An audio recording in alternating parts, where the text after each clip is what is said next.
ভাইজান অনুমতি দিলে আপনার সঙ্গে একটু কথা বলতাম। অসংখ্য ধন্যবাদ আপনাকে কথা বলার সুযোগ করে দেওয়ার জন্য। তো ভাইজান, সর্বপ্রথমে জানতে চাচ্ছি আপনি কেমন আছেন? ভালো। আলহামদুলিল্লাহ যে আল্লাহ আপনাকে ভালো রেখেছে। তো ভাইজান, আপনার নামটা জানতে পারি? বাকের আলী, চমৎকার একটি নাম আপনার। এবং আপনার নাম শুনে এবং আপনাকে সামনাসামনি দেখে যেটা বোঝা যাচ্ছে, আপনি প্রচণ্ড একটি সাহসী মানুষ। এটা কিন্তু আপনাকে দেখেই বোঝা যাচ্ছে। তো ভাইজান, আপনি কি ভোটার হয়েছেন? কোন দেশের ভোটার হয়েছেন আপনি? বাংলাদেশের ভোটার আপনি হয়েছেন। আপনাকে অসংখ্য ধন্যবাদ। তো ভাইজান, যেহেতু আপনি বাংলাদেশের অত্যন্ত একজন সাহসী মানুষ এবং বাংলাদেশের ভোটার, বাংলাদেশের নাগরিক, সেই ক্ষেত্রে একটি বিষয় আপনার কাছ থেকে জানতে চাই।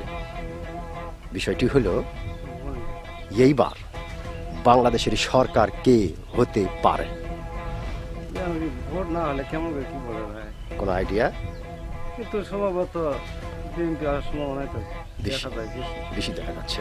মানে মোটামুটি দেখে শুনে একটু ঘুরে ফিরে দেখা যাচ্ছে যে বিএনপির সম্ভাবনাটা একটু বেশি। সম্ভাবনাটা তো বিএনপির বেশি ভাই। এখন তারপরে কি হবে না হবে সেটা ছাড়া তো বলা যাচ্ছে না। তার মানে আপনার একটা আইডিয়া যে আসলে বিএনপি হতে পারে।